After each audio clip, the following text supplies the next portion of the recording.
सिकंदरपुर बलिया उत्तर प्रदेश।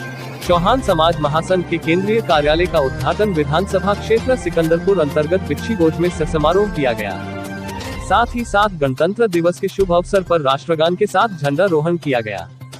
कार्यालय के उद्घाटन के उपरांत चौहान समाज महासंघ द्वारा स्थानीय डाक बंगले में एक बैठक का भी आयोजन किया गया, जिसमें चौहान समाज की समस्याओं पर विस्तृत चर्चा किया गया। साथ ही यह शपथ लिया गया कि चौहान समाज की समस्याओं जैसे शिक्षा एवं रोजगार के बारे में विस्तृत चर्चा किया गया।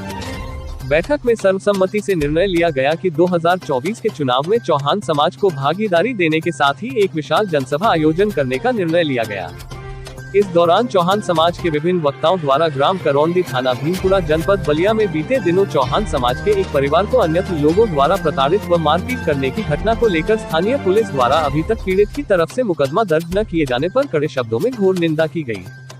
बैठक को संबोधित करते हुए बांसडीह विधानसभा क्षेत्र के पूर्व विधायक शिवशंकर चौहान ने कहा कि प्रदेश की 80 लोकसभाओं में चौहान समाज के 1,57,000 मतदाता है, जिसकी जितनी संख्या भारी उसकी उतनी हिस्सेदारी के हिसाब से उत्तर प्रदेश के विधानसभा में 25 सीट की हिस्सेदारी तथा लोकसभा में 6 सीट की हिस्सेदारी तथा एमएलसी में 12 सीट की हिस्सेदारी बनती है। कहा कि आज तक राजनीतिक दलों ने चौहान समाज को सिर्फ वोट बैंक की तरह प्रयोग किया है, जिससे चौहान समाज आंदोलित है। कहा कि बहुत जल्द विधानसभा क्षेत्र सिकंदरपुर अंतर्गत चेतन किशोर खेल के मैदान में चौहान समाज के लोग भारी संख्या में इकट्ठा होकर शक्ति प्रदर्शन करेंगे।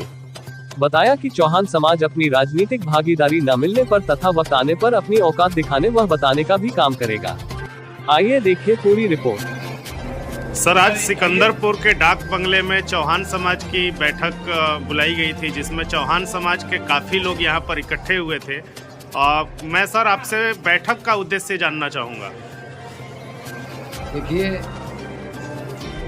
मैं शिवशंकर चौहान जी, पूर्व विधायक और अपने समाज का राष्ट्रीय अध्यक्ष हूँ। ये करौंदी एक गांव है भीमपुरा थाने अंतर्गत जी, जहाँ हमारे समाज की एक बेटी जिसके साथ छेड़खानी की गई, शिकायत करने पर रिपोर्ट नहीं लिखी गई जी, दूसरे दिन दबंग उसको उसके भाई को रोड पर पीटे, फोटो भी वायरल हुआ जी। पीटे और पीटने के बाद पुनः घर वाले छुड़ा के ले गए। तो रात में दबंग किस्म के लोग गांव के जो आवारा किस्म के लोग हैं, दबंगई करके उसके मुर्गा फार्म पहुंच गए। अब पहुंचने के बाद वहां बहुत जा करके 2-3 मोटरसाइकिलों को तोड़फोड़ किए, मुर्गा फार्म के गेट को तोड़े, एक लड़के को नंगा कर पिटाई जी। जब इसकी शिकायत संबंधित पुलिस थाने पर की गई तो इन छेड़खानी का और तोड़फोड़ का मुकदमा, नंगा करके मारने का मुकदमा न लिख करके जो पीड़ित है उसी के खिलाफ मुकदमा दर्ज वहाँ की पुलिस ने कर दिया जी। अब यही सूचना मिली थी कि इनका मुकदमा नहीं लिखा जा रहा है जी। इसी के बारे में मीटिंग हुई जी, और हम लोग मीटिंग किए, इस घृणित कार्य के लिए निंदा प्रस्ताव भी पास किए जी। तथा अभी कप्तान साहब से मेरी बात हुई है जी। इसी के संदर्भ में मुझे हम लोगों को वहाँ जाकर के 10 बजे समय मिला है, जाकर के मिलना है। जी हाँ, मैं सर आपसे जानना चाहता हूं कि इस मामले में अभी तक मुकदमा दर्ज नहीं हुआ है। अगर पुलिस मुकदमा दर्ज नहीं करती है तो आप लोगों का अगला कदम क्या होगा? अब पहले कप्तान साहब से मिलेंगे, उनसे न्याय की गुहार करेंगे। अगर मुकदमा दर्ज नहीं होगा तो फिर हम लोग अग्रिम अपना कार्रवाई करने के लिए समाज बाध्य होगा, इसलिए समाज की मीटिंग बुलाई गई थी। जी।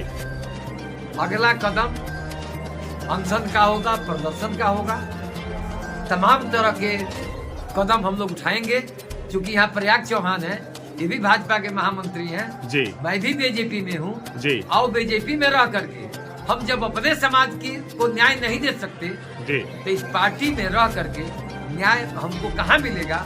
जबकि हमारे मुख्यमंत्री कहते हैं कि गरीब को सताया ना जाए और गरीब को कहीं उजाड़ा ना जाए।